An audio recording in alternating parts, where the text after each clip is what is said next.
நம்ம சொல்கிறோன்னு வச்சுங்க, டே அங்கே போ இங்கே வா அப்படின்னு சொன்னால் 2 டைம் சொல்லணும். இப்போ ஒரே டைம் சொன்னால் போதும். ஏன்னா இப்போ அவனுக்கு வந்து விட்டு கொடுத்துடுவான். லத்திகா வந்து சரி பார்த்துக்கோ, நான் என் ஃப்ரெண்ட்ஸ் கூட விளையாடுவான்னு விட்டு கொடுத்துருவேன். இப்போ வந்து அந்த மாதிரி இல்லை. என் குழந்தைகிட்ட வந்து டியா கிளாஸ்க்கு அப்புறமா நான் ஒரு சேஞ்ச் பார்த்தேன். அவரே எல்லாமே பண்ணிக்கிறேன், நாங்கள் எந்த இதுவும் பண்ணிக்கிறேன். டாக்டரா they couldn't believe that.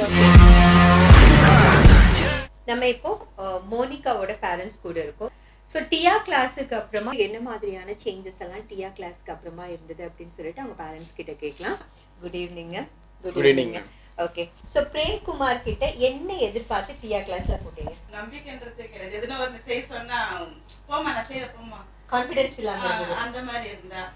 But அதுக்கப்புறம் கிளாஸ்க்கு நான் சும்மா ஜாலியா தான் அமிச்சேன். Okay, actually they are already so இவங்களுக்குள்ள வந்து ஒரு கன்ஃபியூஷன் இருந்தது. ஓகே, ஆக்டிவிட்டிஸ் சேஞ்ச் ஆகணும். அந்த ஸ்ட்ரீட்லயே இருந்தது, எங்களுக்கு ஈஸியா இருந்தது. சோ என்ன ஸ்பெஷல்னு பார்க்கலாம் நாங்க போட்டோம் அப்படின்னு. சோ டாடி சொல்லுங்க உங்க இதுல. Basically எனக்கு I was thinking like this is one more coaching class as like such. abacus, like Vedic something maths. like okay. அவருக்கு வந்து ரொம்ப ஷை டைப்பா இருந்தாரு.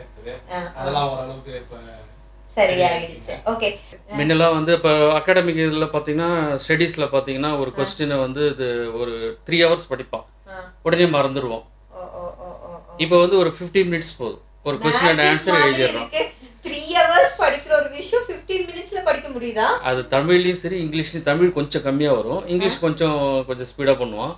ஆனால் இப்போ ரெண்டுத்துலேயுமே வந்து டோட்டலாக ஒரு 15 minutesலேயே வந்து கொஸ்டினும் எழுதிடுறோம், ஆன்சரும் உடனே எழுதிடுறோம். ஸோ டியா கிளாஸுக்கு போட்டு எவ்வளோ நாளுக்கு அப்புறம் உங்களுக்கு அந்த மாற்றங்கள்லாம் தெரிய ஆரம்பிச்சது? ஒரு 1 monthலயே எனக்கு அந்த டிஃபரன்ஸ் 1 monthல சேஞ்ச் தெரிஞ்சது. 4 clasesக்கு அப்புறமாவே மாற்ற ஃபர்ஸ்ட் லெவல் முடிஞ்சிக்கு கொஞ்சம் இது ஆச்சு. இப்போ செகண்ட் லெவல் இப்பதான் கொஞ்சம் பாக்குறேன். ஓகே, முதல்ல நீங்க பார்த்த டிஃபரன்ஸ் என்ன? இப்போ மாற்றம்னா அவளுக்கு கொஞ்சம் தைரியம் வந்திருக்கு. ரீடிங் நல்லா பண்ணுவாங்க. ரைட்டிங் வந்து இன்னும் நல்லா இம்ப்ரூவ்மென்ட் ஆயிருக்கு. Hand writing. ஓகே, சேஞ்ச்னா அவரே எல்லாமே பண்ணிக்கிறார், நாங்க எந்த இதுவும் பண்ண தேவையில்ல. அப்படியே அபிஷேக் அவரே ஒர்க் பண்ணிக்குவாரு, அவரே படிச்சுக்குவாரு, எங்களுக்கு எந்த ஒரு இதுவும் கொடுக்கறது இல்ல. She had better handwriting. Okay, அதுக்கப்புறம் மிஸ் வந்து கிளாஸ்ல நல்லா சொல்றா, எல்லாமே நல்லா. ஆக்சுவலி அவளுக்கு கொஞ்சம் செல்ஃப் கான்ஃபிடன்ஸ் கொஞ்சம் கம்மியா இருக்கும் எப்பயுமே. அவளுக்கு தெரியும், எல்லாமே தெரியும், பட் அதை எக்ஸ்பிரஸ் பண்றதுக்கு கொஞ்சம் பயப்படுவா எப்பயுமே. பட் அது வந்து இப்போ நான் ரொம்ப நல்லா இருக்கு. அந்த டிஃபரன்ஸ் உங்களுக்கு நல்லா தெரியுது. ஓகே, அது ஒரு நல்ல டிஃபரன்ஸ். ஹேண்ட் ரைட்டிங் ரொம்ப நல்லா இருக்கு. இப்போ she is the best. Wow, she is having the best Vaishnavi. handwriting in the class, both in Tamil and in English. அவளே போய் இன்ட்ரோ듀ce பண்ணிக்கலாம். பிரேம்குமார் உங்க பேர் என்ன அப்படின்ட்டு அவளே போய் மிங்கில் ஆகிறோம். படிப்பு வந்து இப்பதான் கொஞ்சம் இம்ப்ரூவ் பண்ணிருக்கேன். அவங்க அக்கா சொன்னா, அது ஏன்னா அவங்க தான் டியூஷன் எடுக்கிறா, அவ சொன்னா இப்ப பரவாயில்லக்கா. அவளுக்கு முன்னா மறந்துடுவாள், இன்னைக்கு சொல்லி கொடுத்தது நாளைக்கு கேட்டா மறந்துடுவாள். அவங்க வந்து இப்ப முன்ன எடுக்கிறது அப்படியே மறந்துடுவான். இப்ப வந்து 2 நாள் கழிச்சு கேட்டாலும் கவனமா சொல்றா. டேலண்ட் தானே, நிறைய ஸ்கில்ஸ் டெவலப் ஆனது பாத்தீங்க. டெவலப் பண்ணுங்க. அவன் வந்து பாத்தீங்கன்னா நம்ம பேசும்போதே அவன் வந்து நம்ம என்ன பேசுறோம் தான் கவனிப்பான். அவன் சிந்தனை வேற இடத்துல தான் இருக்கும்.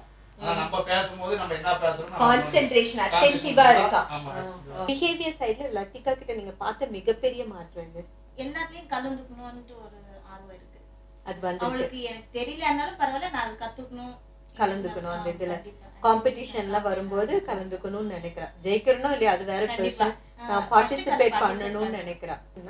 சோ டியா மாதிரி இருக்கிற கிளாஸ் இல்லைன்னு வச்சுக்கோங்க, என்ன மாதிரியான நெகட்டிவ்ஸ் வந்து அங்க பெருசாகும் போது இருந்திருக்கும்? பிஹேவியர் செல்ஃபிஷ் ஷையா இருந்திருப்பான். நெகட்டிவ்னா கொஞ்சம் டேலண்ட் குறைஞ்சிருங்க. இந்த அளவுக்கு டேலண்ட் இருந்திருக்காது. அந்த அடம் பிடிக்கிறது கண்டிப்பா விட்டுருக்க மாட்டான். அவன் அப்படியே இருந்துருவாளான்னு ஒரு பயம் சின்ன வயசுல இருந்தா போலயே. ஒரு இம்ப்ரூவ்மெண்ட் ஆகணும்னா எனக்கு ஒரு சந்தோஷம். பேசிக்கலி இவளுக்கு செல்ஃப் கான்ஃபிடன்ஸ் கொஞ்சம் கம்மியா இருந்திருக்கும் வைஷ்ணவி. அதனால she has knowledge, ஆனா அதை எக்ஸ்பிரஸ் பண்றது வந்து அவளுக்கு எப்பயுமே கொஞ்சமா பயப்படுவா எப்பயுமே சொல்றதுக்கு. அது மேபி ஹிண்டர் பண்ணா நம்மளால அப்புறம் நம்ம படிச்சும் வேஸ்டா எதுவும் போயிருந்திருக்கும். எதுவுமே அது யூஸ் வெளியில எக்ஸ்பிரஸ் பண்ணலன்னா முடியாது. ஓகே, டியா மாதிரியான வகுப்புகள் நம்ம சொசைட்டிக்கு தேவைங்களா?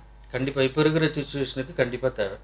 ஓகே, அந்த சேஞ்சஸை பேஸ் பண்ணி டியா கிளாஸ்க்கு மார்க் கொடுங்க அப்படின்னு சொன்னா ஆஸ் அ டாக்டர்ஸாவும் ப்ரொஃபஷனலி நீங்க டாக்டர்ஸாவும் இருக்கறனால எவ்வளவு மார்க் கொடுப்பீங்க? அவுட் ஆஃப் 100னா நீங்க டியா கிளாஸ்க்கு எவ்வளவு mark? I can give 100 out of 100. கொடுக்கலாம், 95 கொடுக்கலாம். 100 மார்க்கே கொடுக்குறாங்க. எனக்கு தெரிஞ்சு 100% இருக்கும்.